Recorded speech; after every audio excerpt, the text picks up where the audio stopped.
A bankrupt mechanic braves a blizzard to rescue two little girls from an overturned car, unaware that they are the daughters of a powerful billionaire.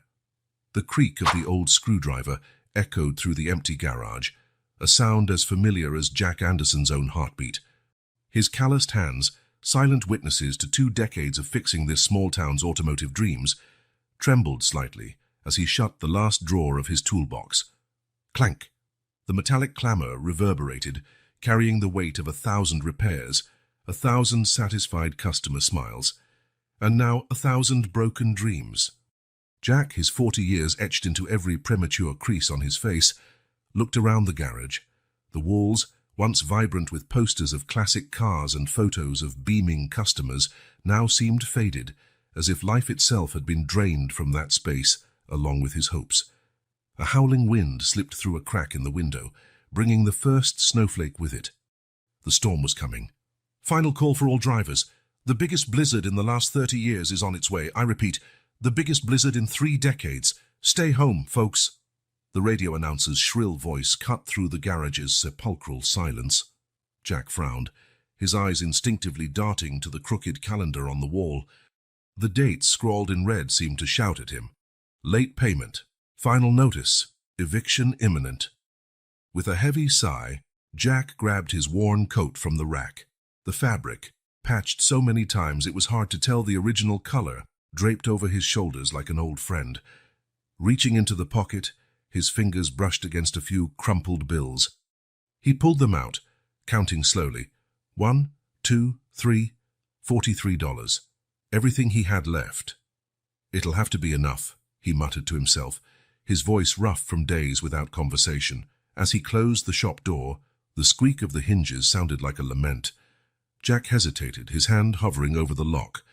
For a moment, he glimpsed a younger version of himself, brimming with hope and ambition, opening that same door for the first time. The contrast with the man he was now, weighed down by unspeakable losses, was too painful to bear. Click! The lock sealed more than just the door. It sealed a chapter of his life. Jack walked over to his 1995 Ford pickup, a roaming testament to his skill as a mechanic.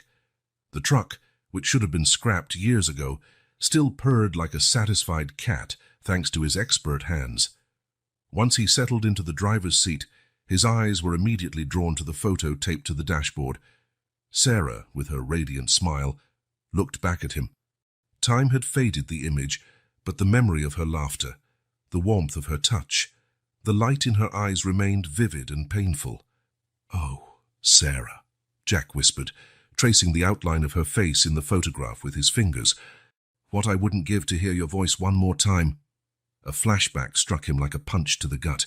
Sarah, pale and weak, lying in a hospital bed, her once melodious voice now barely a whisper. "Jack, honey, promise me you won't give up, no matter what happens." Of course he had promised. How could he deny her anything? But things had gotten so hard since then. The closure of Central Hospital, where Sarah had her treatment, was the beginning of the end. The transfer to a hospital in another town, the astronomical costs, the endless commutes, and then, 6 months later, the inevitable. Jack shook his head, trying to shove the painful memories aside. He had a mission now, to get supplies before the storm isolated them completely. The pickup protested as he turned the key, coughing and sputtering before finally roaring to life. Jack patted the dashboard affectionately. "Come on, girl. One more adventure." The streets of the small town of Millbrook were almost deserted. A few stragglers dashed from store to store, arms loaded with provisions. The sky, a threatening grey, seemed to press down on the land, as though aiming to crush the town under its weight. Jack navigated carefully through increasingly slippery roads. Each turn brought a new memory. There was the park where he and Sarah used to picnic on Sundays. Further ahead, the flower shop where he bought daisies for her every Friday. And there, looming vacant and foreboding, stood the abandoned building that used to be Central Hospital. His heart clenched as he passed the hospital. The empty windows seemed to glare at him accusingly, as if asking, "Why didn't you do more? Why didn't you fight harder?" Jack looked away, focusing on the road ahead. He couldn't change the past, but maybe, just maybe, He could still do something about the future. The grocery store was chaos. People were shoving overloaded carts, arguing over cans of beans and toilet paper packs. Jack drifted through the aisles like a ghost, picking up only the essentials: a few cans of soup, a loaf of bread, candles. While standing in the checkout line, his gaze fell on a small box of chocolates. Sarah loved chocolates. On impulse, he grabbed it, adding it to his modest haul. "That'll be $41.75, sir," said the young cashier, her face a mask of exhaustion. Jack handed over the crumpled bills, receiving a few coins in return. He stared at them in his palm. $1.25. All that stood between him and total bankruptcy. Exiting the store, the biting wind hit him like a slap. Snow now fell heavily, turning the world into a white blur. Jack pulled his coat tighter, rushing to his pickup. Seated once again in the relative shelter of his old truck, Jack let out a trembling sigh. The weight of it all, the closed garage, unpaid bills, crushing loneliness, threatened to choke him. His eyes returned to Sarah's photo. Her smile, frozen in time, seemed to challenge him to keep going, not to give up. "I promised, didn't I?" Jack murmured, his voice tight. "I promised I wouldn't quit." With renewed resolve, he started the engine.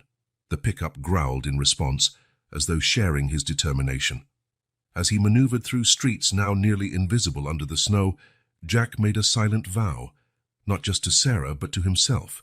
He would survive this storm, just like he'd survived all the other storms life had thrown at him. And maybe, just maybe, when the snow melted, he would find a new beginning. The radio crackled again, the announcer's voice almost drowned out by the howling wind. "Conditions worsening by the minute. Stay home, people of Millbrook." This could be the storm of the century. Jack gripped the steering wheel, his gaze fixed on the road ahead. The blizzard might be the worst in 30 years, but he had already faced his own internal storms. With $1.25 in his pocket, a truck more rust than metal, and the memory of a promise made to Sarah, Jack Anderson drove off into the unknown. The storm might only just be beginning, but for Jack, it was just another chapter in a survival story he was determined to keep writing. The gentle purr of the Range Rover's engine was almost inaudible inside the luxuriously insulated cabin. Emma Williams, her keen 5-year-old blue eyes, watched the swirling snowflakes through the tinted glass, mesmerized by the hypnotic patterns they made against the grey, turbulent sky. "Emmy, tell me the magic bunny story again." Lily's high-pitched voice, she had just turned 3, cut through the silence, her chubby little hands tugging at the sleeve of her older sister's cashmere coat.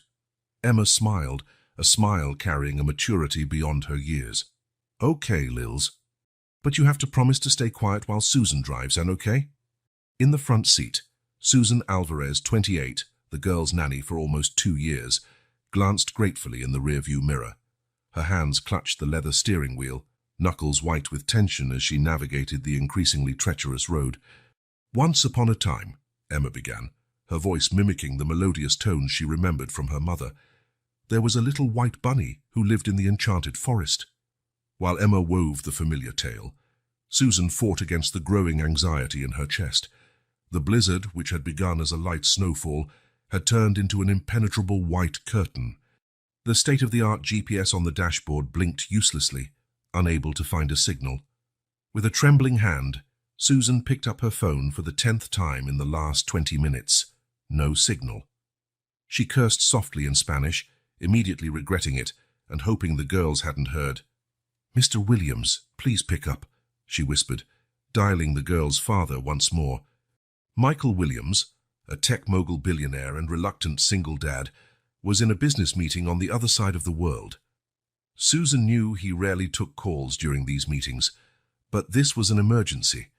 They should have arrived at the country house hours ago, but the storm delayed everything. In the back seat, oblivious to the mounting danger, Emma continued her story. And then the magic bunny jumped so high that his fluffy ears brushed the clouds. And do you know what happened? Lily shook her head, eyes wide with anticipation, clutching her teddy bear tight. "The clouds were made of cotton candy," Emma exclaimed, tickling her sister's belly and prompting a burst of giggles. Despite the situation, Susan couldn't help a small smile. The Williams sisters were true rays of sunshine, brightening even the darkest days with their innocence and joy. Since Catherine Williams's death 2 years ago, they'd become even closer, with Emma instinctively taking on the role of protector for her younger sister. A sudden jolt made Susan's smile vanish. The Range Rover slid dangerously, and she fought to maintain control. The girls screamed more from excitement than fear, thinking it was part of some game. "It's okay, niñas," Susan assured them, her Spanish accent more pronounced under stress. "Just a small bump." But it wasn't okay. Visibility was almost zero, and traffic ahead was completely stalled. Impatient horns blared through the snowfall, adding to the stressful cacophony. That was when Susan made the decision that changed everything. "Girls, we're going on a little adventure," she announced, forcing a cheery tone into her voice. "We're taking a secret shortcut." Emma frowned, her sharp intuition picking up on the nanny's tension. "But Susan, Daddy always says not to leave the main route." Susan swallowed hard. Emma was right, of course. Michael Williams was a man of strict habits and rules. But what did he expect her to do? Remain stuck on the road for hours, possibly overnight during a record-breaking blizzard? "Sometimes, Emmy, we have to be brave and try new things," Susan explained, carefully maneuvering the SUV onto an exit almost hidden by snow. "It's like in the Magic Bunny story. He had to jump really high to discover the cotton candy clouds, right?" Emma nodded slowly, not entirely convinced, but willing to trust the adult in charge. The secondary road was even more perilous. Snow-laden trees bent menacingly over the path, their shadows creating ghostly shapes in the blinding whiteness. Susan reduced her speed, her eyes straining to distinguish road from ditch. In the back seat, Emma resumed telling stories to Lily, this time inventing new adventures for the Magic Bunny. Her gentle voice provided a surreal counterpoint to the winds howling outside, and the bunny found a secret cave made entirely of sparkling crystals. Once again, Susan tried her phone. Nothing. Panic began creeping into her chest. What if she had made a terrible mistake?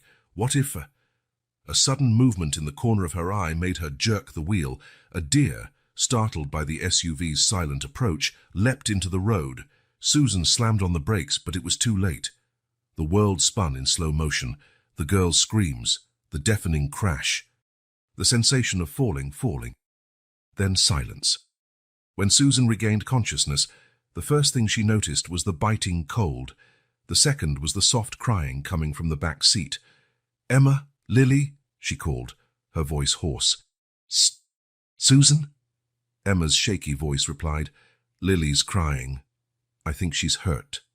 Susan tried to move, but a sharp pain paralyzed her. Something warm and sticky trickled down her face. Blood, she realized with mounting horror. "Emma, sweetie," Susan said, struggling to keep her voice calm. "Can you see outside? Where are we?"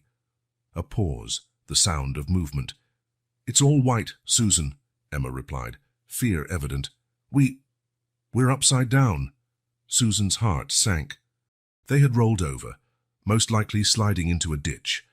The snow kept falling mercilessly, soon to bury the vehicle completely. "Emma, listen carefully," Susan instructed, feeling consciousness slip away again.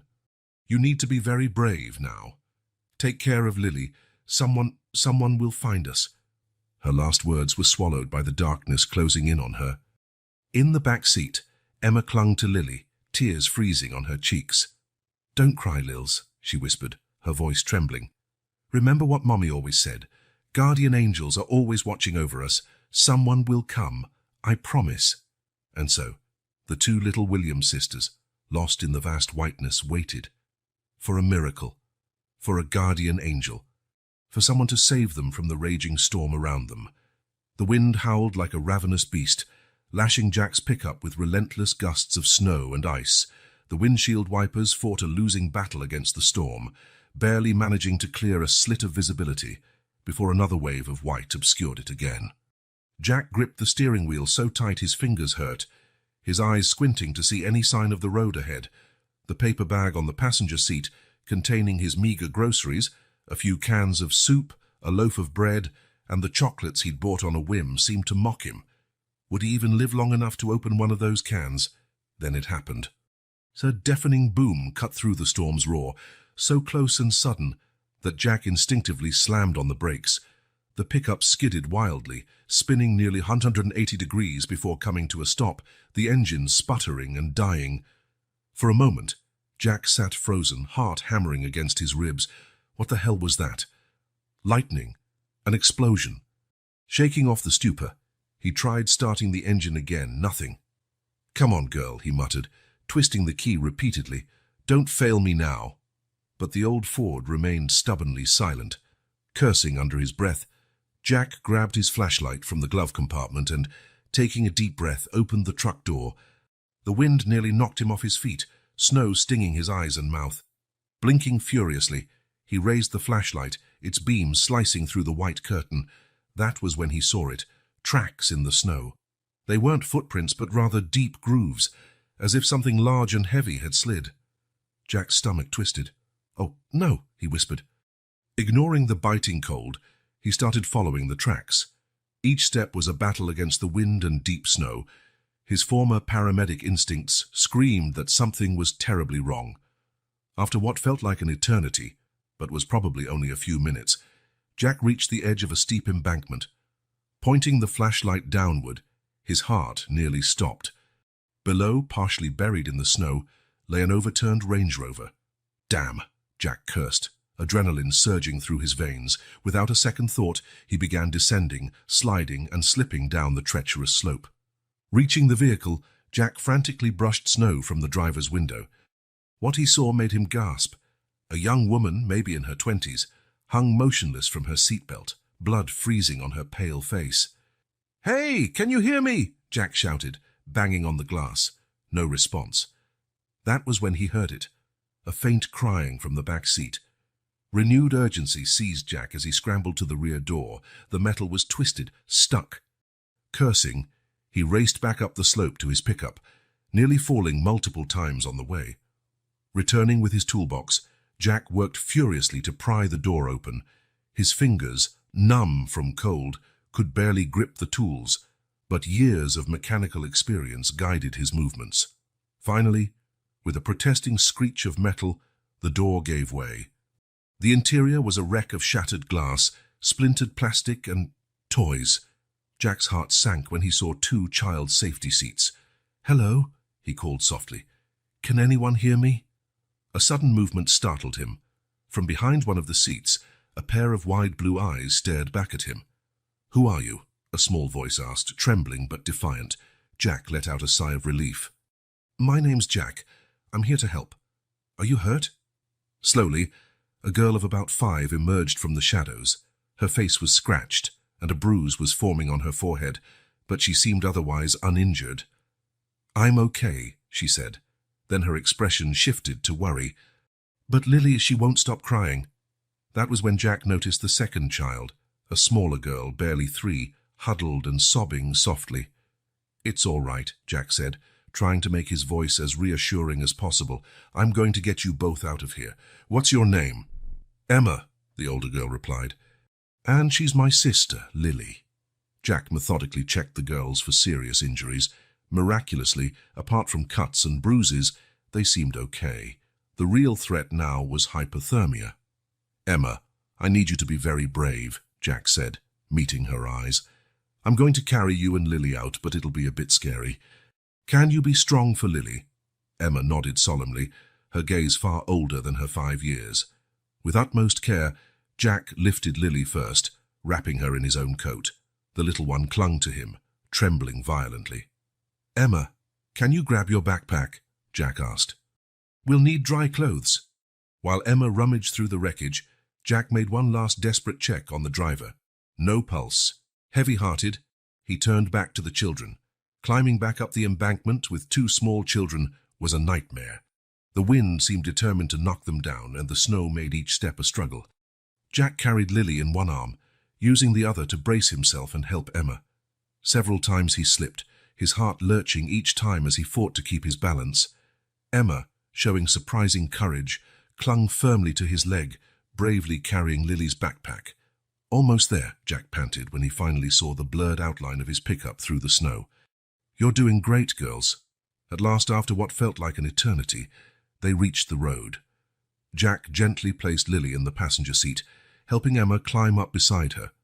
Once inside the cab, Jack cranked up the heater, rubbing the girl's hands to restore circulation.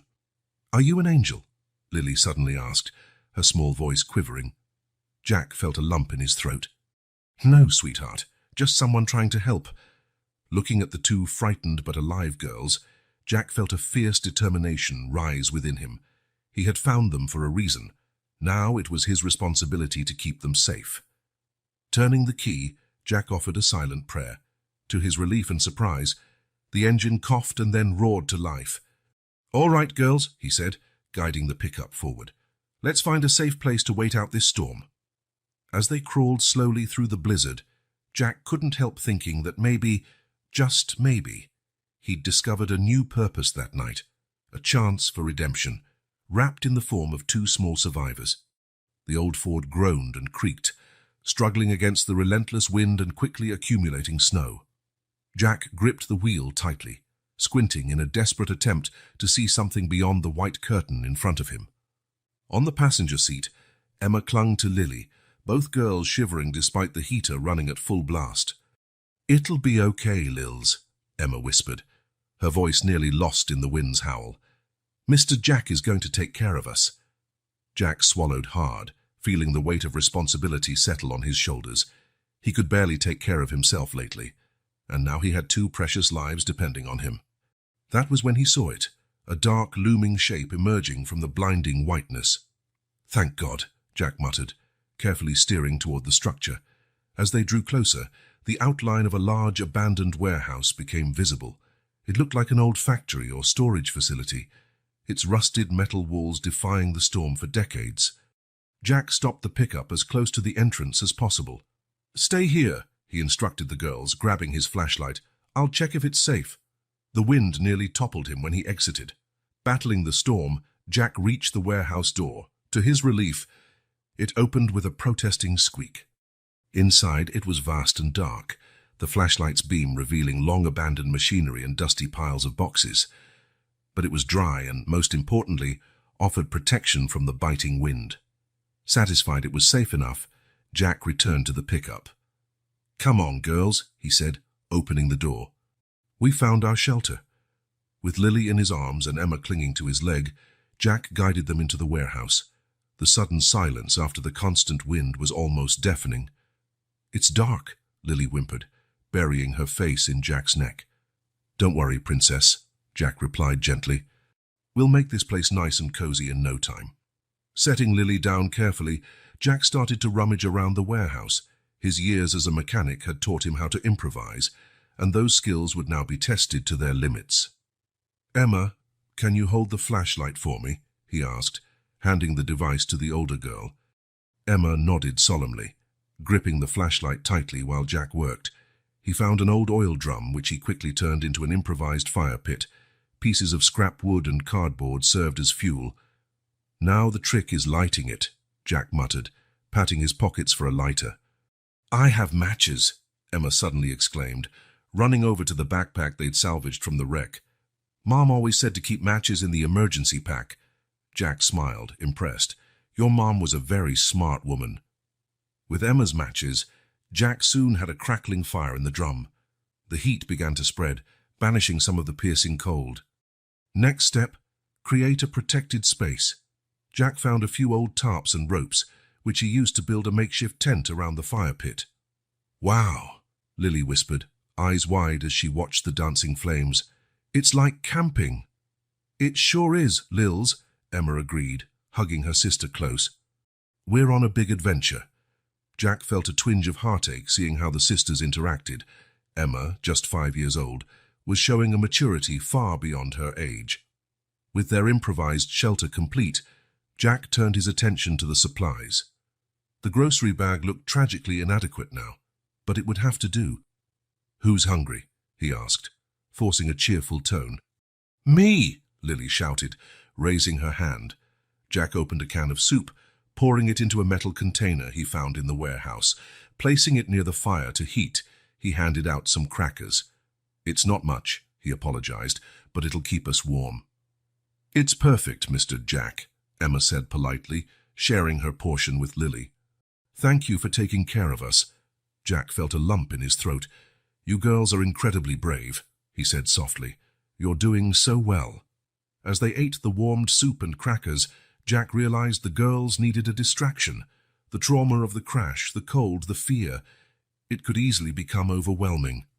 How about a story? He suggested. Lily's eyes lit up. Yes, please.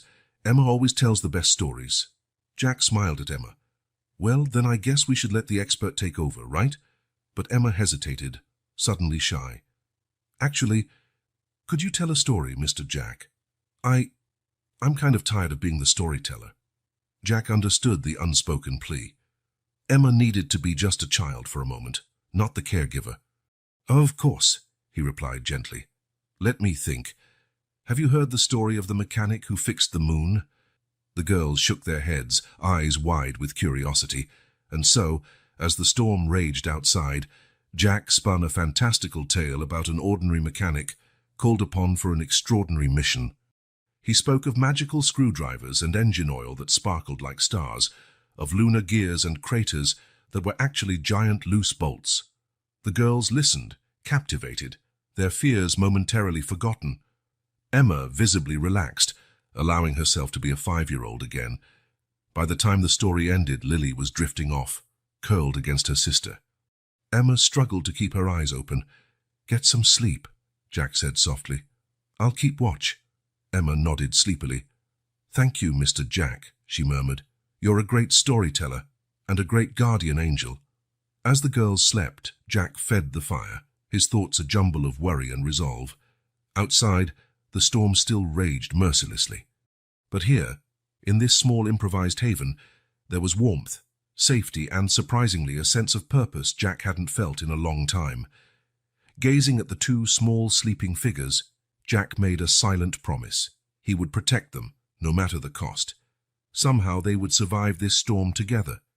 The darkness of the warehouse was interrupted only by the soft glow of the embers in the makeshift fire pit. Jack, leaning against a rusted wall, fought against sleep. His eyes kept drooping, only to snap open seconds later. A sharp cry finally jolted him out of his half-conscious state. "Mommy! Mommy!" Lily thrashed in her sleep, tears rolling down her chubby cheeks. Emma was instantly alert, pulling her younger sister close. "Shh, Lils, it's okay," Emma whispered, her voice trembling slightly. "I'm here." Jack watched with a tightness in his chest as Emma began singing softly. It was a simple lullaby, one he vaguely recognized. "Twinkle, twinkle, little star, how I wonder what you are. Up above the world so high, like a diamond in the sky." Emma's voice, though young and slightly off-key, was filled with love and concern. Gradually, Lily's sobs subsided, and she drifted back into a calmer sleep. "That was Mommy's favorite song," Emma said quietly, noticing Jack's gaze. "She always sang it when we had nightmares." Jack moved closer, careful not to disturb Lily. "You take such good care of your sister, Emma," he said gently. "It must be hard sometimes." Emma shrugged, but Jack could see the burden weighing on her small shoulders. "Someone has to do it," she replied, sounding far older than 5. "Dad, he's always busy." Jack felt a surge of anger toward the girl's absent father. How could someone neglect children this precious? He kept his voice neutral. "Want to talk about it?" Emma hesitated, fiddling with the hem of her shirt. "Dad works a lot. He says it's to give us a good life, but—" She paused, biting her lip. "Sometimes I think he just doesn't want to be home. Everything reminds him of Mommy." Jack nodded empathetically. He knew that pain well, the urge to run from memories. "You know, Emma, sometimes adults don't handle sadness as well as children do."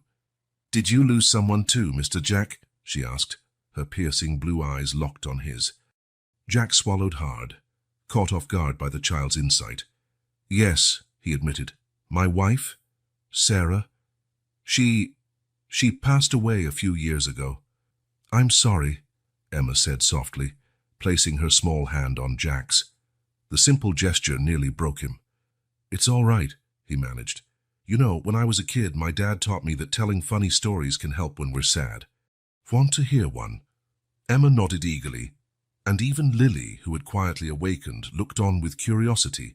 Jack smiled and began, "When I was about your age, Emma, I decided I wanted to be a superhero."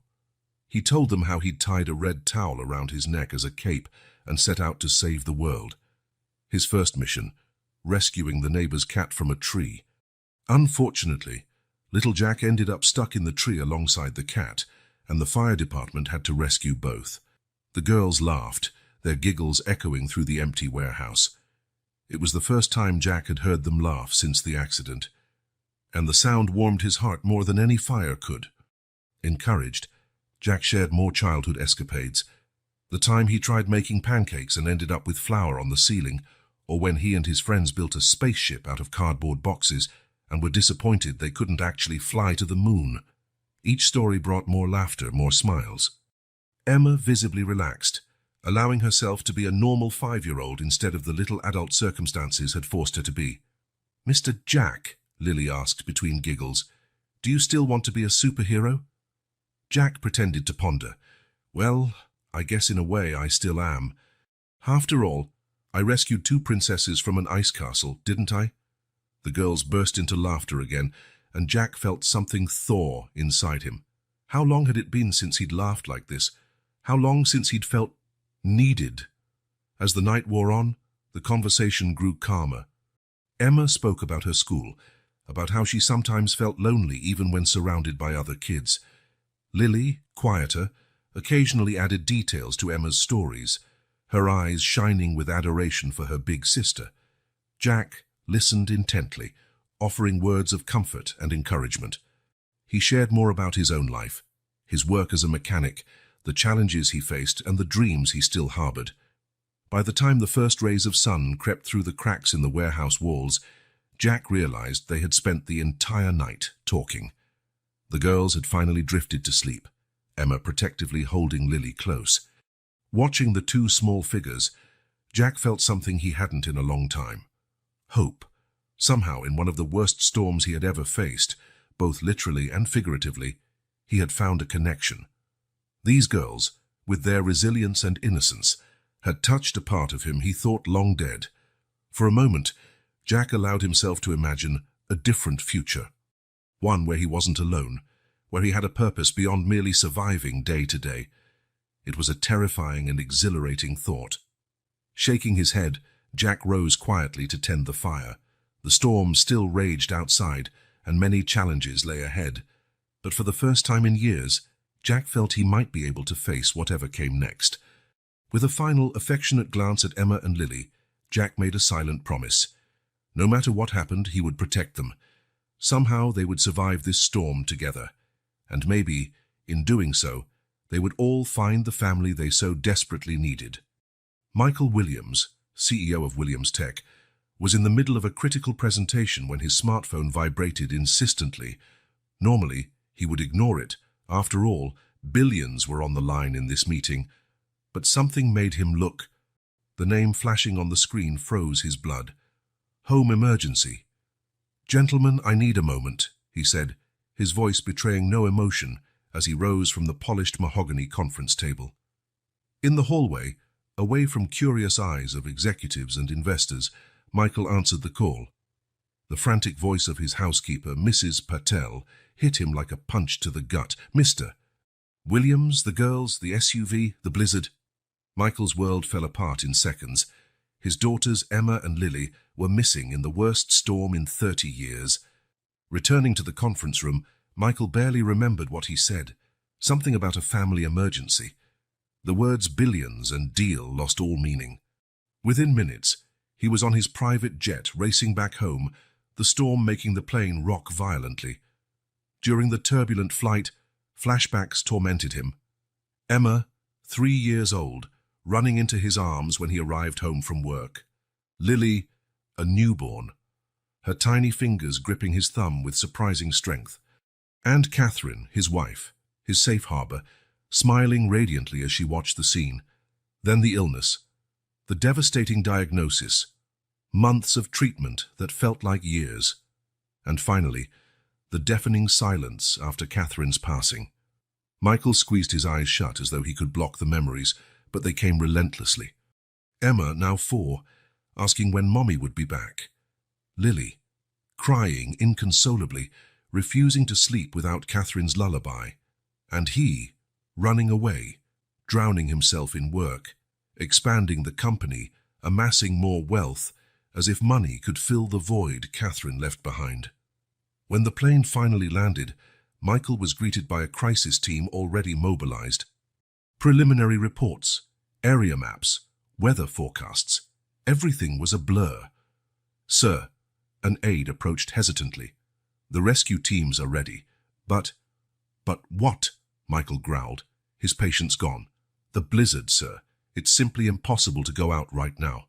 Visibility is 0 and the roads are completely blocked." Michael felt a wave of fury rising inside him. It couldn't be true. He was Michael Williams. He had built an empire from scratch. He had revolutionized the tech industry. He had billions at his disposal. "I don't care what's impossible," he said, his voice dangerously quiet. "Find my daughters. Use helicopters, drones, whatever it takes. Pay double, triple if needed.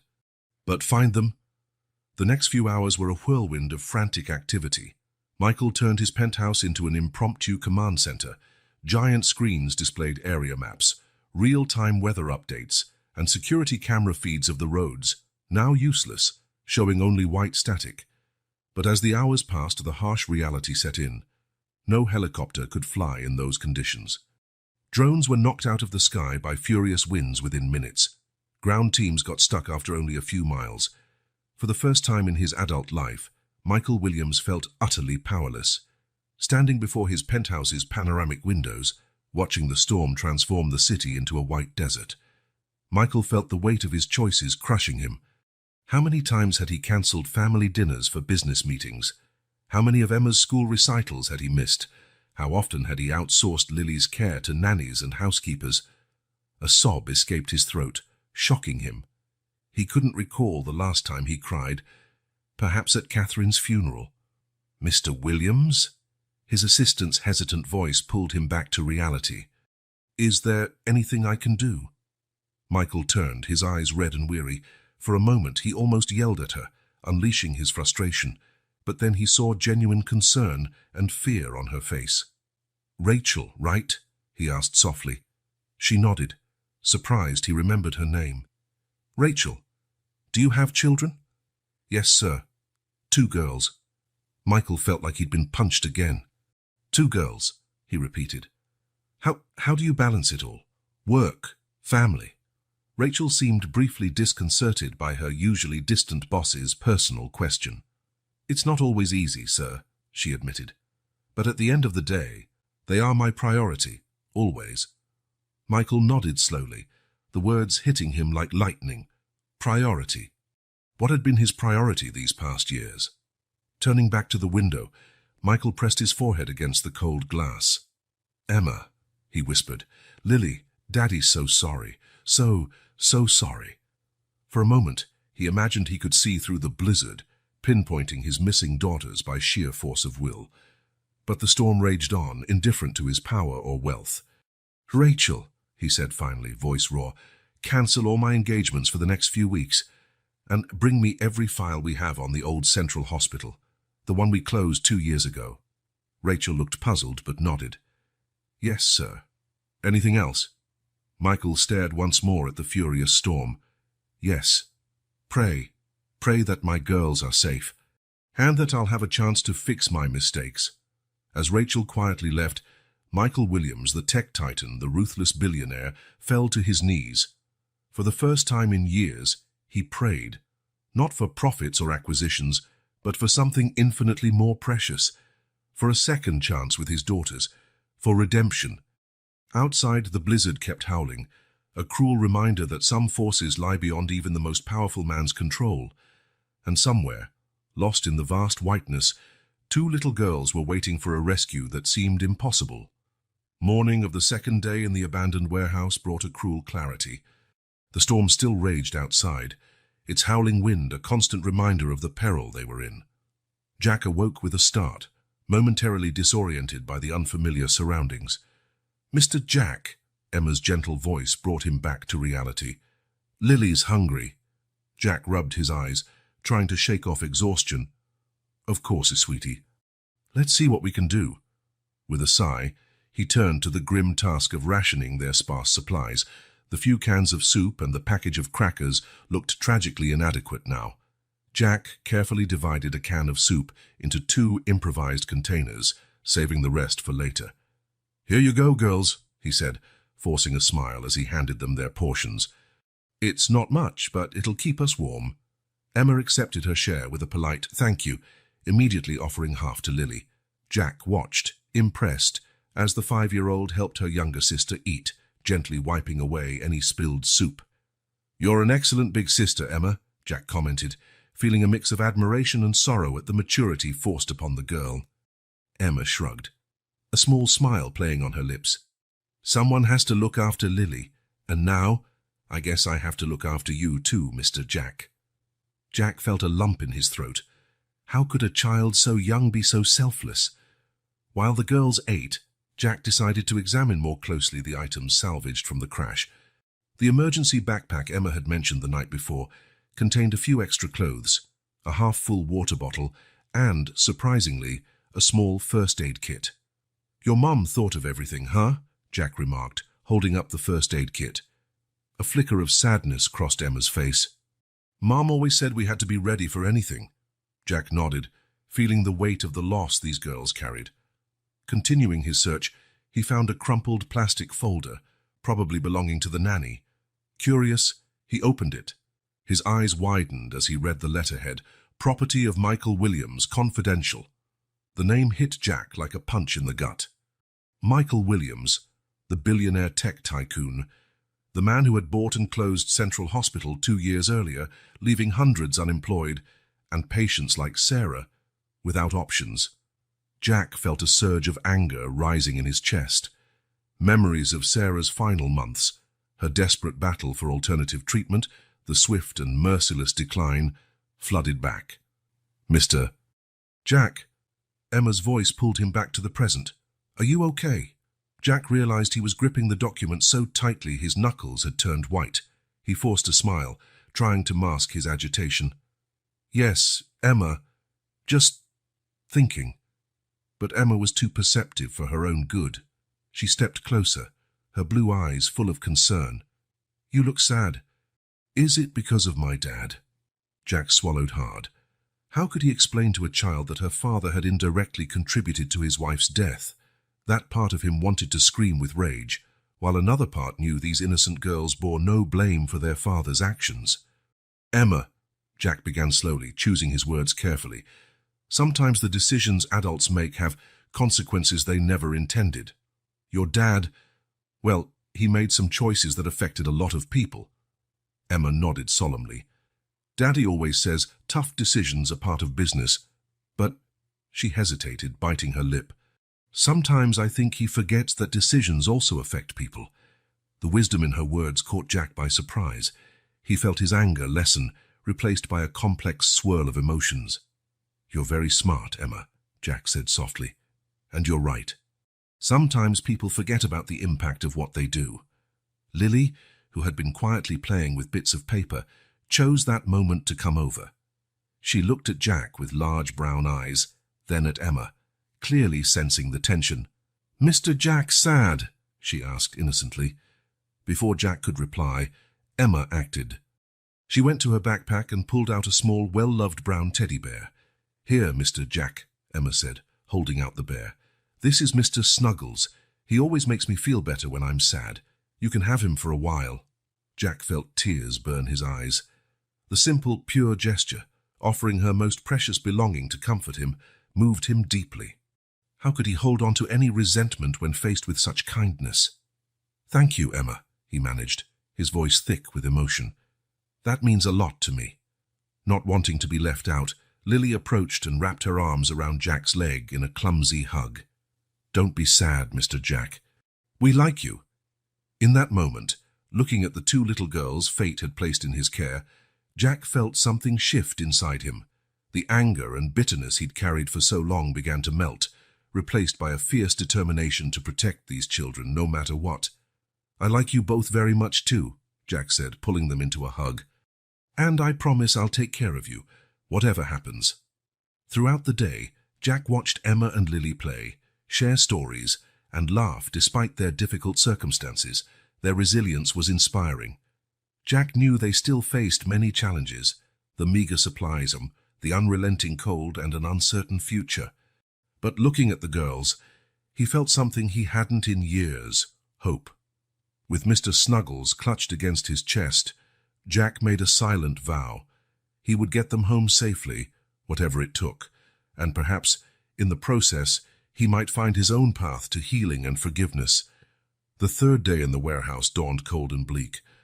Jack woke up with a sharp pain in his back, the result of sleeping on the hard floor. Next to him, Emma and Lily still slept, curled against each other like kittens seeking warmth.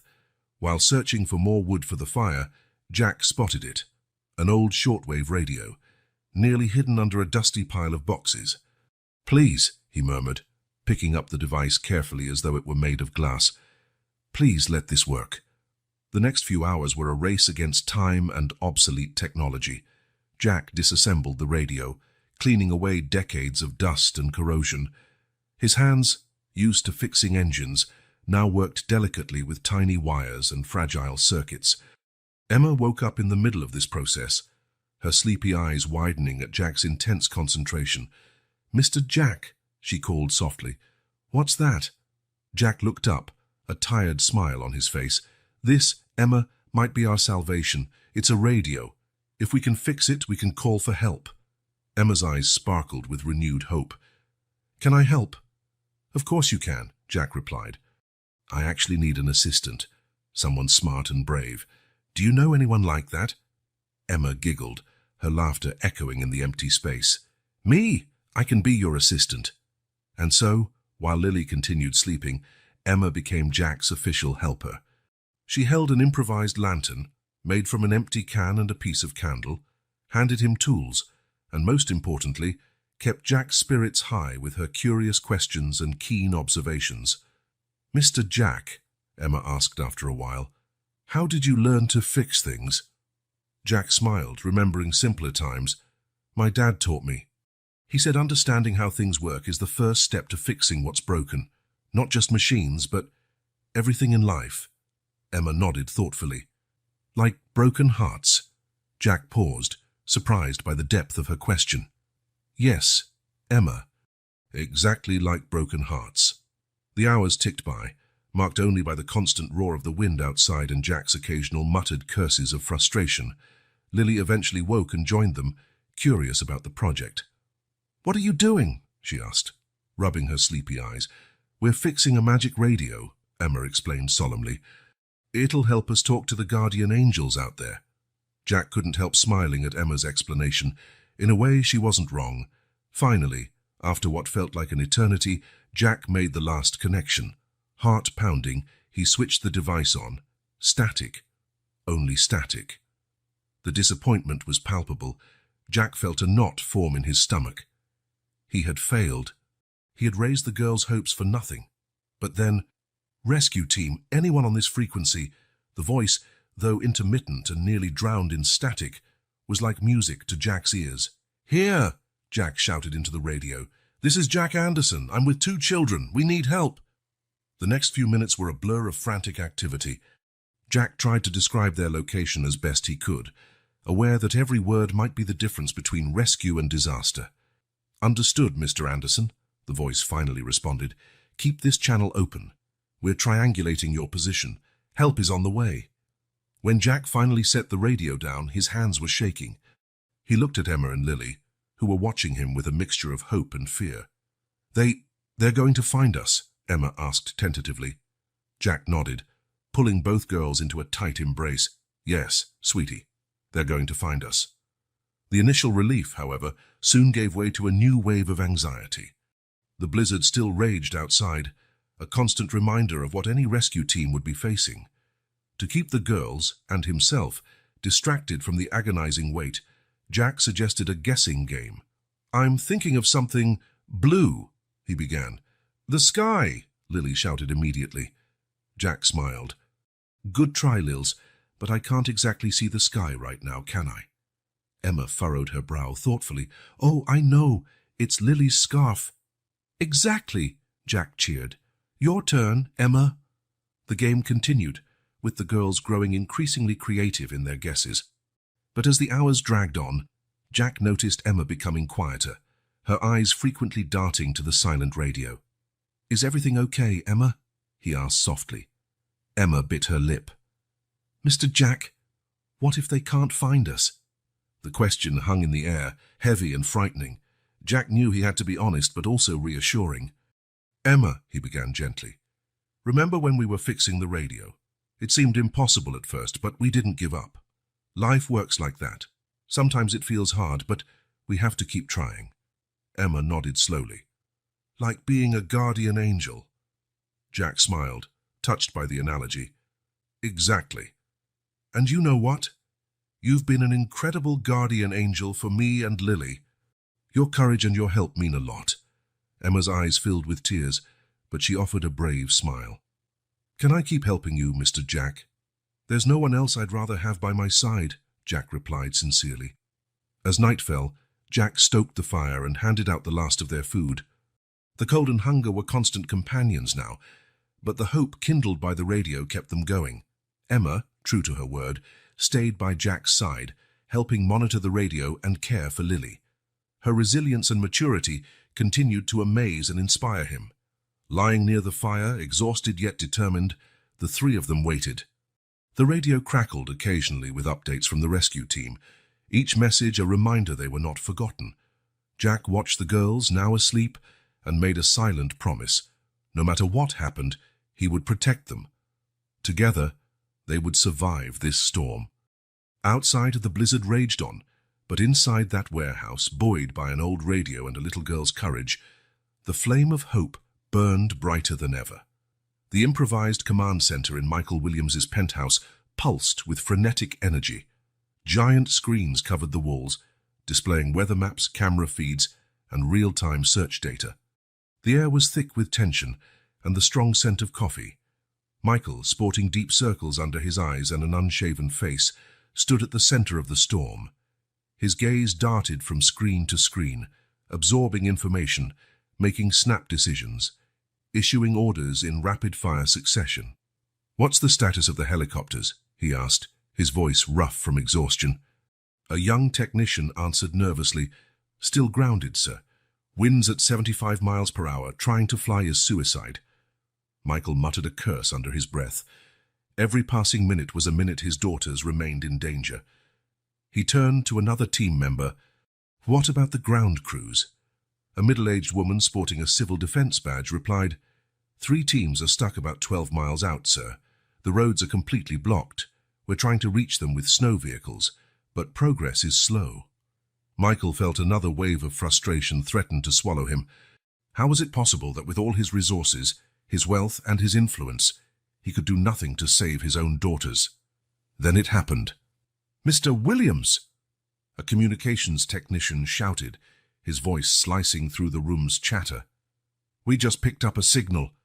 It's faint, but it's definitely a distress call." In seconds, Michael was at the technician's side, eyes fixed on the screen showing the signal's waveform. Jack Anderson, 2 children, need help. Michael's heart leapt. His daughters were alive. "Trace that signal," he ordered. "Use every tool we have. Satellites, cell towers, anything." The room exploded with renewed activity. Engineers and technicians rushed about, calibrating equipment and cross-referencing data. But hope soon gave way to exasperation. The exact source of the signal remained elusive. The storm interfered with the equipment, making precise triangulation nearly impossible. "Best we can do is narrow it to a 6-mile radius, sir," one engineer reported, disappointment heavy in his voice. Michael felt the weight of failure threaten to crush him. 6 miles. Under normal conditions, that was nothing.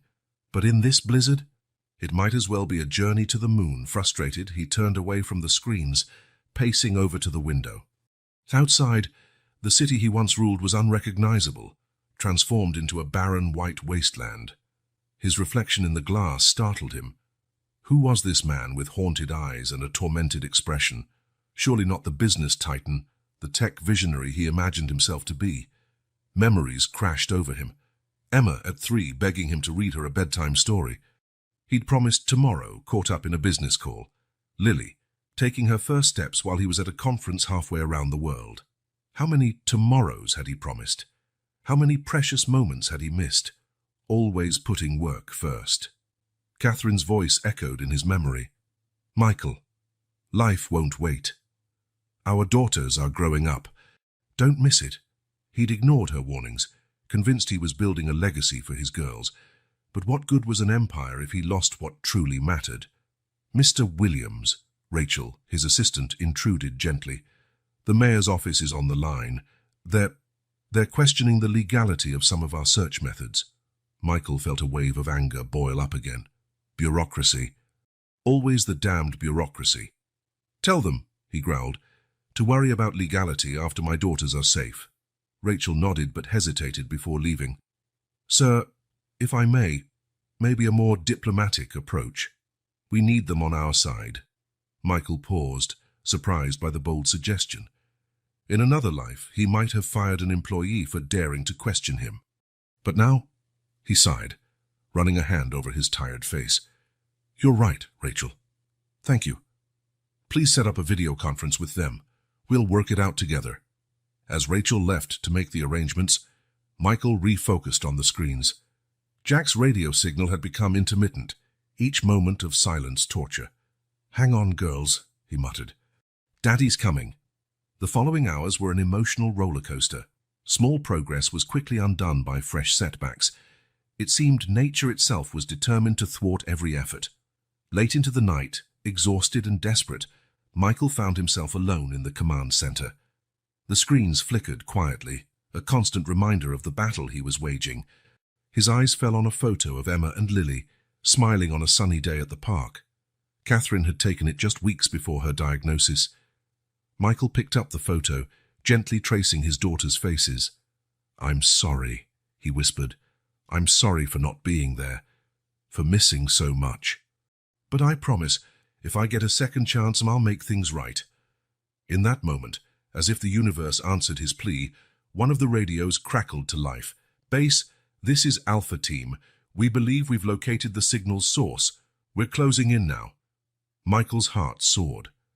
This was it. The moment that could change everything. Copy that, Alpha Team, he responded, his voice trembling slightly. Proceed with caution.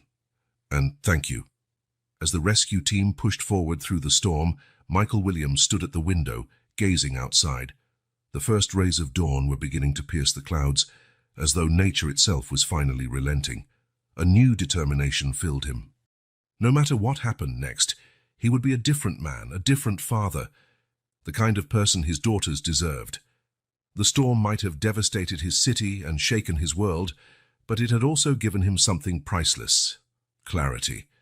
And with clarity came a silent promise to Emma and Lily. Their dad was coming home, in every sense of the word. The third day dawned with a deceptive stillness.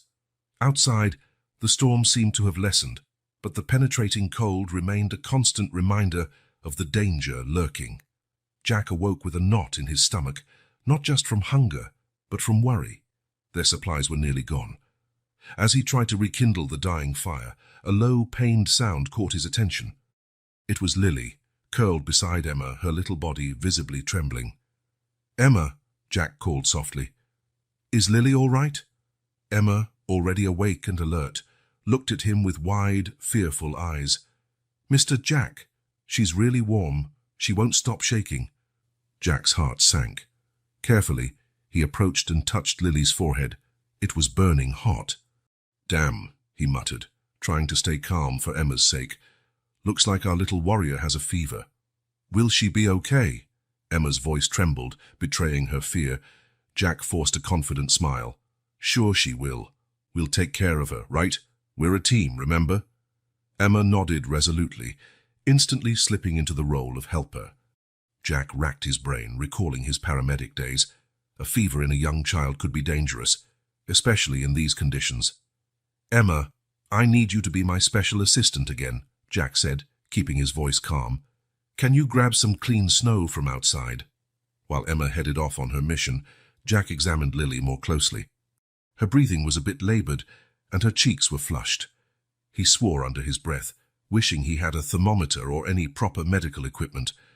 Emma returned quickly with a handful of clean snow. Jack praised her, then used a clean piece of cloth from the girl's backpack to create a cold compress. "This will help bring down her temperature," he explained to Emma, as he gently placed the compress on Lily's forehead. "We'll need to keep an eye on her and change it regularly." The hours that followed were a constant struggle. Jack and Emma took turns switching the compress, trying to coax Lily to sip small amounts of melted snow water. The younger girl alternated between restless sleep and soft whimpers, calling for her mother. "Mommy," Lily moaned at one point, eyes half open and unfocused. "I want Mommy." Emma, showing remarkable strength, held her sister's hand. "Mommy can't come right now, Lils, but I'm here, and Mr. Jack too. We'll take care of you." Jack felt a lump in his throat, once again awed by Emma's maturity and compassion. As the day wore on, a new problem arose. The makeshift heater Jack had rigged with the oil drum started to fail. The already intense cold became almost unbearable. Jack knew they needed heat, especially with Lily sick, but options were limited. Then his eyes fell on the radio. It was a wrenching decision. The radio was their communication lifeline, their best hope for rescue, but the batteries... "Emma," Jack called quietly, "I have to make a tough call. What do you think is more important right now? Trying to talk to people out there or keeping Lily warm?" Emma looked from her shivering sister to the radio, then back at Jack. Her eyes showed a comprehension far beyond her years. "We need to take care of Lily first, right?" Jack nodded, pride and sadness filling him at Emma's forced maturity. "Exactly. Sometimes we have to make hard choices to protect the ones we love." With a heavy sigh, Jack began dismantling the radio. Every piece he removed felt like it weighed a ton in his hands. But the sight of Lily's flushed face and trembling form reinforced his resolve. Using the radio's batteries and some wiring, Jack managed to cobble together a small electric heater. It wasn't much, but it made a noticeable difference in the temperature around Lily. "Mr. Jack," Emma asked after a while, her voice small and tentative, "what if nobody finds us now?" Jack pulled Emma close, keeping one hand on Lily's forehead. "Emma, remember when we fixed that radio? It seemed impossible at first, but we didn't give up. That's how life goes. Sometimes it feels hopeless, but we have to keep going and believing." Emma leaned her head against his shoulder, like being a guardian angel. "Exactly," Jack smiled, feeling a surge of affection for this extraordinary child. "And you've been the best guardian angel anyone could ask for." The hours crawled by. Jack and Emma kept their vigil, swapping out compresses and murmuring soothing words, fighting off exhaustion and fear. By evening, Jack noticed with relief that Lily's fever seemed to be subsiding. Her breathing was more regular, and the violent trembling had eased. "I think she's getting better," Jack whispered to Emma, who was struggling to keep her eyes open. "Really?" Emma asked, a tired but hopeful smile brightening her face. "Yes," Jack confirmed. "You've been amazing, Emma. Now get some rest. I'll keep an eye on Lily." Emma reluctantly snuggled up next to her sister, still holding Lily's hand as she drifted off. Jack watched the two of them, feeling a mix of exhaustion and determination. They had overcome yet another hurdle, but he knew their ordeal wasn't over. Supplies were practically gone, the cold was relentless, and now, without the radio, they were utterly isolated. Yet, looking at Emma and Lily, Jack felt his resolve renew. He would protect them no matter the cost. Somehow they would survive this ordeal. Outside, the storm finally seemed to be dying down. Jack had no idea what tomorrow would bring, but for the first time in a long while, he allowed himself a glimmer of hope. Maybe, just maybe, help was closer than they imagined. The specially equipped snow vehicles roared forward, their engines almost drowned out by the fierce wind. The rescue team, seasoned men and women experienced in extreme conditions, advanced slowly across the endless white. Each yard won was a victory over nature's fury. Back in the makeshift command center, Michael Williams paced anxiously, his eyes glued to the screens displaying the rescue team's painfully slow progress. Every minute felt like an eternity, the weight of guilt and fear threatening to overwhelm him. "Sir," one of the coordinators approached nervously, "the team is doing all they can, but the conditions—" Michael cut him off sharply. "I don't care. They need to go faster. My daughters are out there." Silence followed, broken only by the steady beeping of equipment. Michael scanned the exhausted yet worried faces of his team. He knew he was being irrational, that everyone was giving their all, but his helplessness was driving him mad.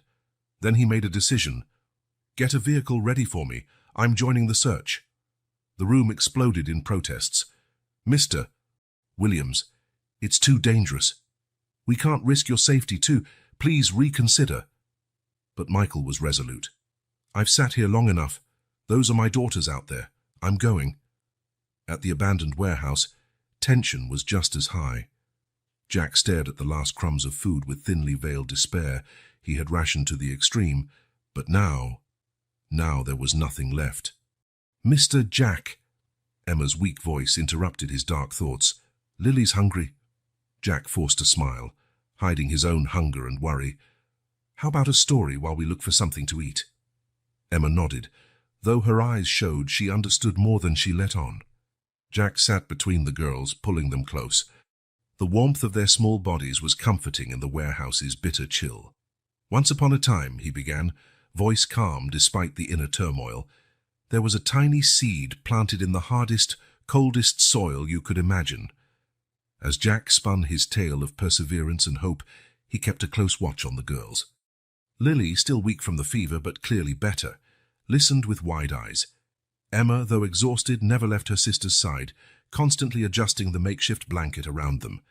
And even when everyone thought it was impossible, the little seed kept growing, pushing through the frozen earth, reaching for the sun. Jack paused, overcome by a coughing fit he struggled to contain. The cold and hunger were taking their toll on him. "Mr. Jack?" Emma asked, voice laced with concern. "Are you okay?" Jack nodded, forcing another smile. "I'm fine, sweetie. Just a bit tired. Now, where were we? Oh, right."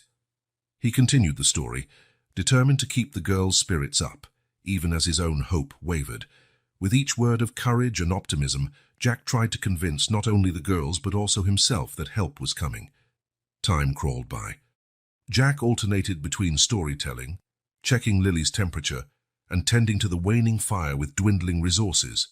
Emma, showing surprising strength, never left her sister's side, helping Jack in every task, no matter how small. "Emma," Jack said gently during a quiet moment, "you've been amazing.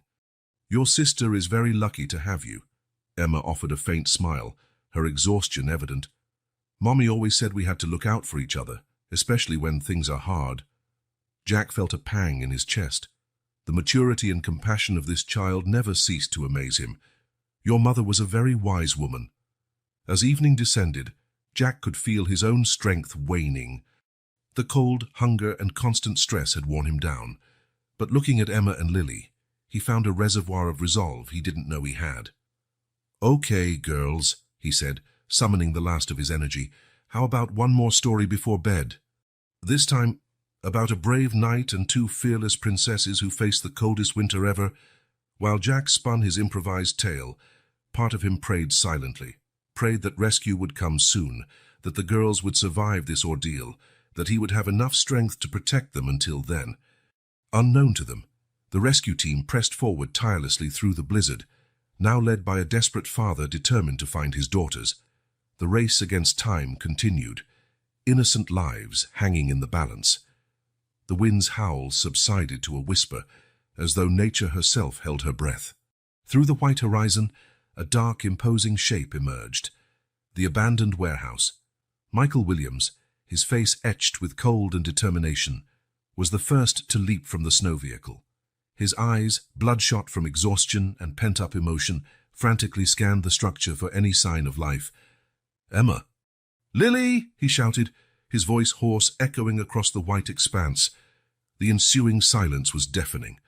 For one dreadful moment, Michael's heart plummeted. What if they were too late? Then they heard it, a faint sound from inside the warehouse.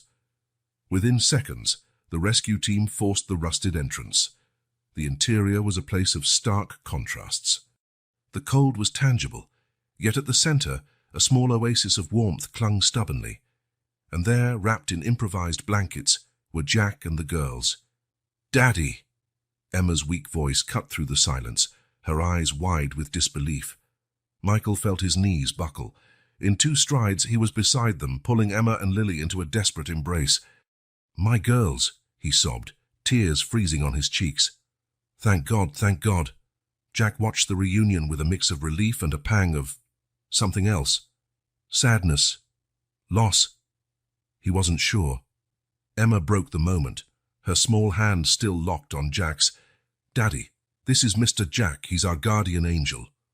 Michael, still hugging his daughters, finally looked at Jack. The man before him looked like he had aged years in just a few days.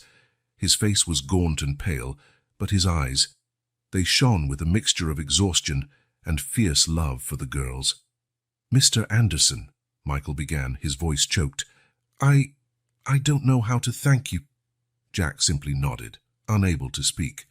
The cumulative stress of the past days, the rush of rescue, it all threatened to overwhelm him. The medical team rushed in, wrapping Jack and the girls in thermal blankets and preparing them for transport. Emma refused to let go of Jack's hand, her eyes pleading silently for him to stay. "It's okay, Emma," Jack whispered, his voice raspy. "I'm here. I'm not going anywhere." The journey to the hospital was a blur of sirens and flashing lights.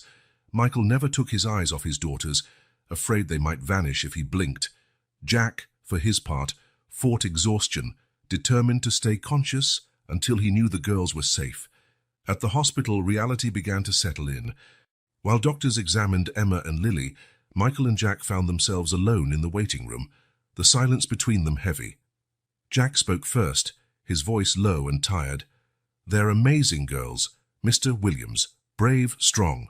Michael nodded, a knot in his throat. "Because of you, Mr. Anderson, you saved them." Jack shook his head slowly. "No, Mr. Williams. They saved me." A doctor entered with reassuring news. The girls were dehydrated and mildly hypothermic, but they would make a full recovery, no permanent damage. With the girls stabilized and resting, Emma insisted on recounting the entire story. Her voice trembled with emotion as she described the crash, Jack's daring rescue, and their days in the warehouse. Jack told us stories to keep our spirits up," Emma explained, her eyes shining with admiration. "He shared his food with us, even when he was hungry. And when Lily got sick," her voice faltered. "He cared for her like she was his own daughter," Michael finished softly, the enormity of Jack's sacrifice hitting him hard. Jack, uncomfortable with the praise, changed the subject. "Mr. Williams, there's something you need to know." Then, in a calm but strained voice, Jack told Michael about Sarah, about her battle with cancer, about their struggles. He didn't specifically mention Central Hospital, but the pain in his voice was unmistakable. Michael listened in silence, feeling the weight of Jack's words. There was something there, a connection he couldn't fully grasp yet, but it made him feel inexplicably guilty. Emma, sensing the tension, squeezed Jack's hand. "Mr. Jack, don't be sad. Mom always said sometimes bad things happen so we can do good things afterward." The child's simple words struck both men. Jack finally let the tears he'd held back for so long fall. Michael, in turn, felt a resolution form in his heart. "Mr. Anderson." "Jack," Michael began, voice trembling slightly. "I can't imagine what you've been through, but I want you to know I'm forever grateful for what you did for my daughters. If there's anything at all I can do." Jack looked at Michael, seeing sincere regret in his eyes.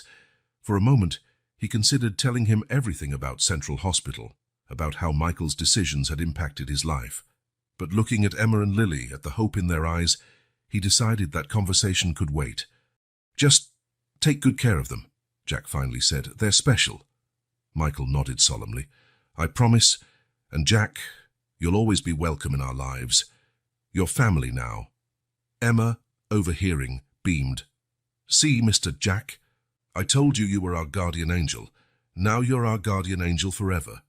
The girl's words brought tired but genuine smiles to both men's faces. Outside, the blizzard had finally ceased, giving way to the first rays of sunlight. It was as if nature itself was signaling the start of a new chapter, a journey just beginning. While the girls finally slept, safe at last, Jack and Michael remained at their bedside, silent protectors. Both knew there was much left unsaid, much to be resolved. But for now, they were united in gratitude and relief, an unexpected bond forged in the storm promising to reshape their lives in ways neither could predict. Days after the dramatic rescue, life in Millbrook began returning to normal. Snow melted gradually, revealing a town transformed not only by the storm but also by the extraordinary events that had transpired. Jack Anderson was back at his garage, trying to resume his routine, when he received an unexpected call. It was Michael Williams's personal assistant, inviting him to a meeting at the tech mogul's office. With a heavy heart and a swirl of conflicting emotions, Jack found himself standing before the towering skyscraper housing Williams Tech's headquarters. The contrast between his worn mechanic's coveralls and the luxurious surroundings couldn't have been starker. "Mr. Anderson," came Michael's voice the moment the elevator doors opened onto the top floor. "Please come in." The office was exactly as Jack had imagined, spacious, modern, with a panoramic view of the city. Michael looked different from the exhausted, emotionally raw man Jack had met at the hospital. He was back in his element, the powerful CEO. "Jack," Michael began, indicating a chair. "First, I want to thank you again. What you did for my daughters. There are no words." Jack nodded silently, uneasy with the gratitude. Michael continued, "I'd like to offer you a reward, something to express my gratitude." He slid an envelope across the desk. Jack didn't even glance at it. "Mr. Williams, thank you, but I can't accept.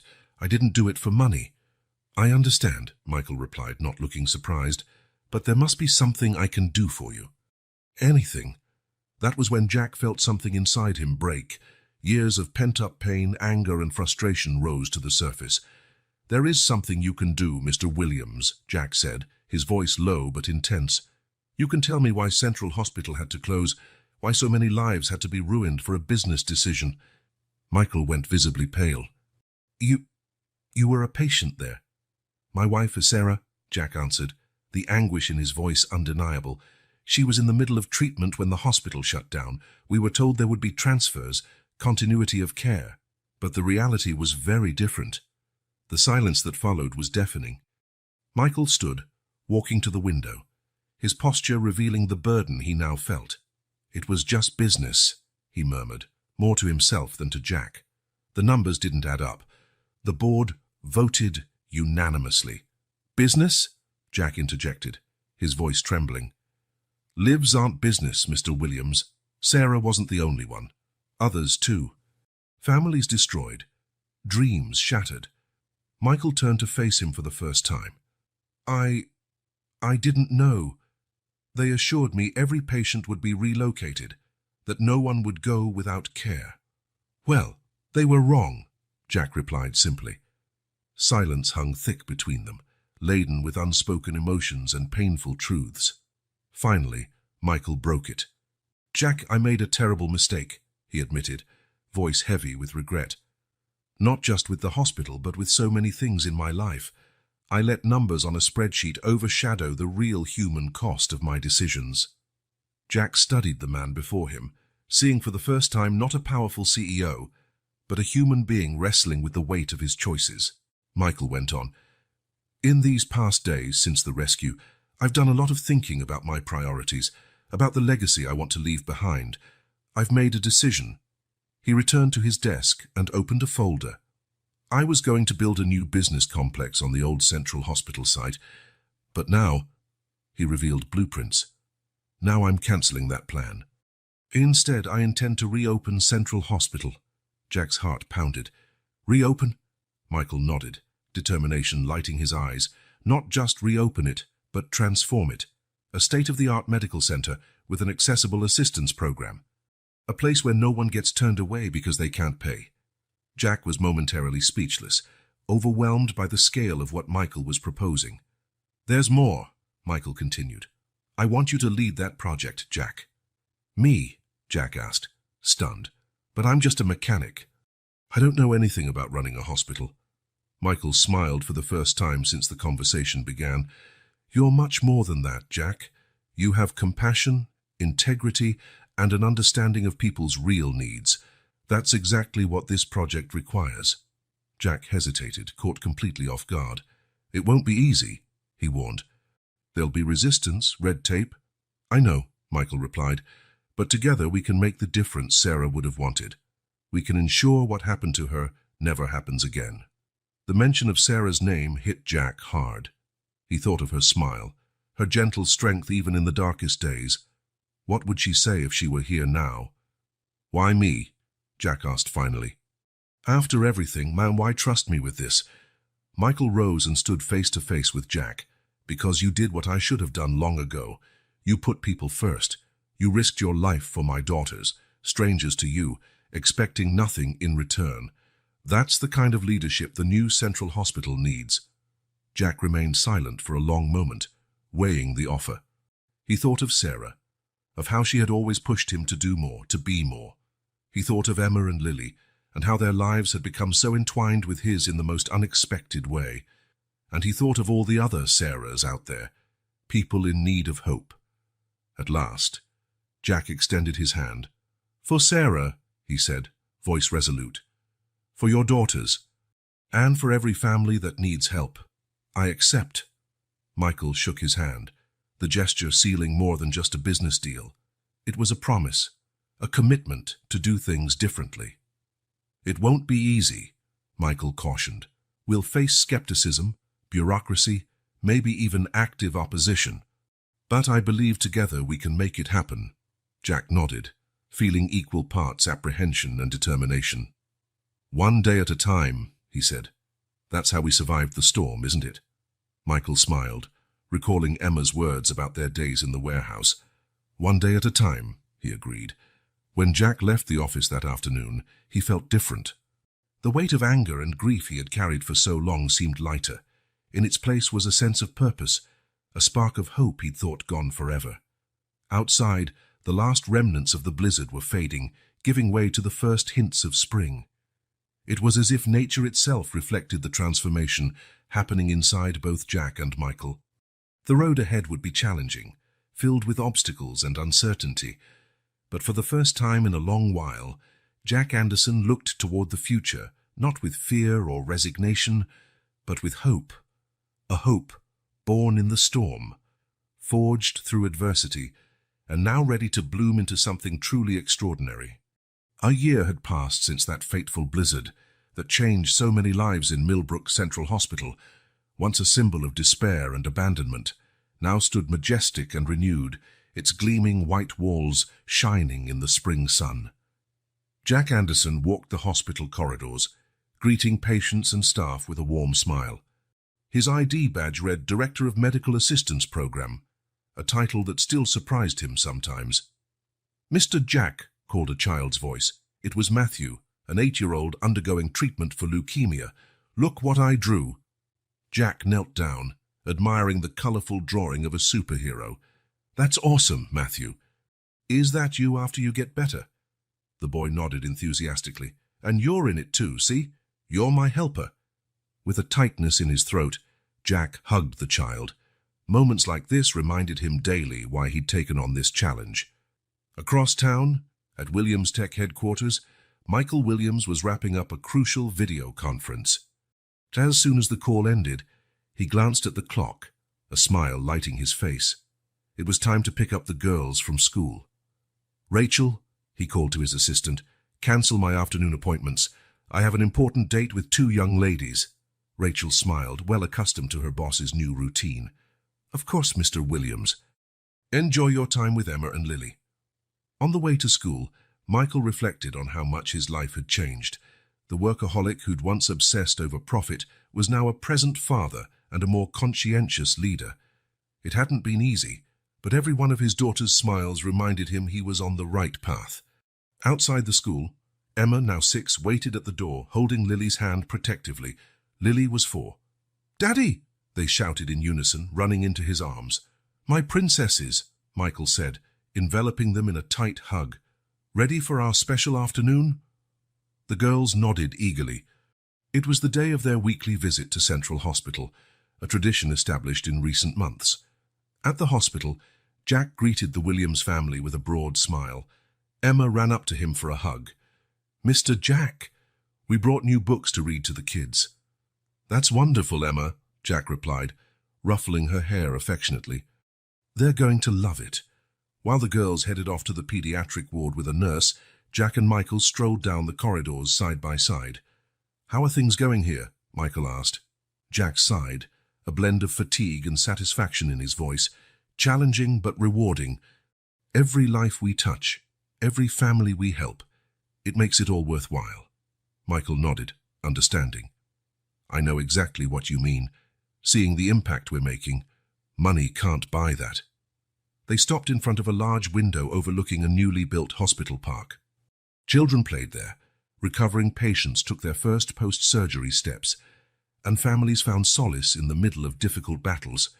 "You know," Jack began, voice low and thoughtful, "there were times after losing Sarah that I thought I'd never find purpose again.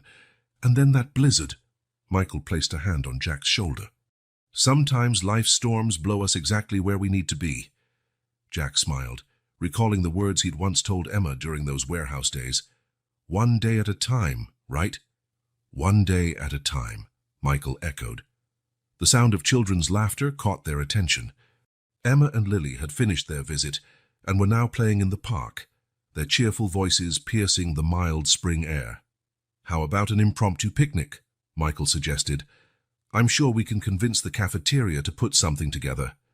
Minutes later, the four of them sat on a blanket under a large tree in the park. Emma excitedly recounted the stories she'd read to patients, while Lily played with a small teddy bear. A new version of Mr. Snuggles, a Christmas gift from Jack. Jack watched the girls, a serene smile on his face. It was amazing how two children he'd met under the most extreme circumstances had become such an integral part of his life. "They adore you, you know," Michael commented, following Jack's gaze. "Emma asks about you every single day." Jack felt a pang in his chest, a mix of joy and the faintest twinge of loss. "They're incredible. You're really lucky, Michael." "We're all lucky," Michael corrected gently. "You're part of this family now, Jack. I hope you know that." The words hit Jack deeply. Family. A word he never thought would apply to him again after losing Sarah. Emma, sensing the adults' serious conversation, decided to intervene. "Daddy, Mr. Jack, come play with us."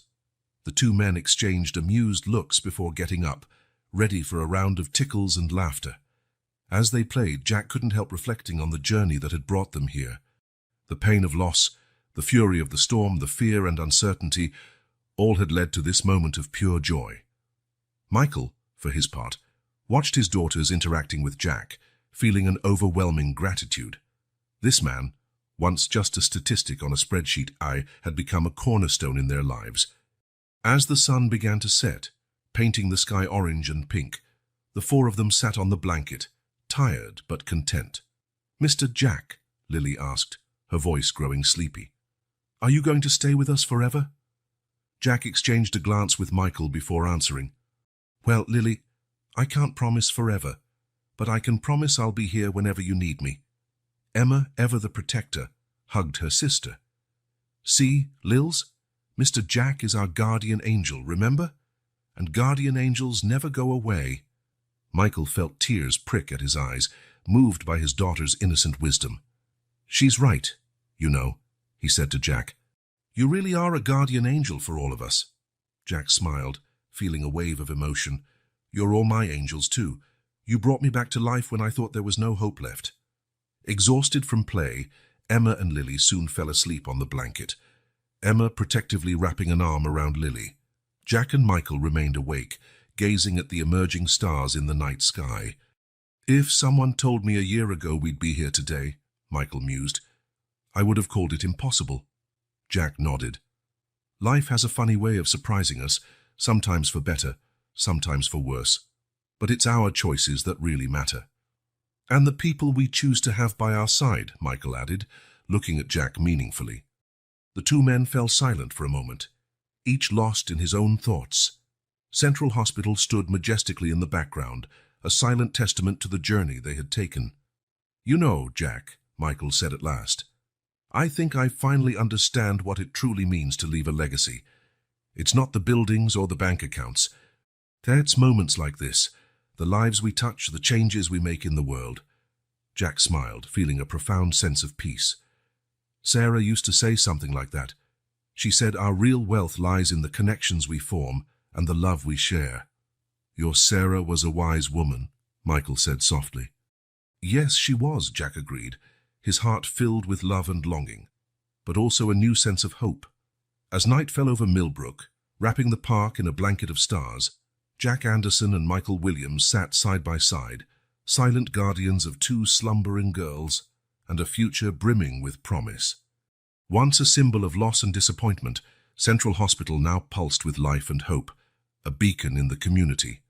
And there, in that perfect moment beneath the stars, two broken families joined together, forging a new story, one of redemption, purpose, and above all, love.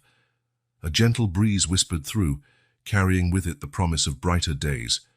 And for the first time in a long while, both Jack and Michael felt they were exactly where they needed to be, ready to face whatever storms the future might bring, together.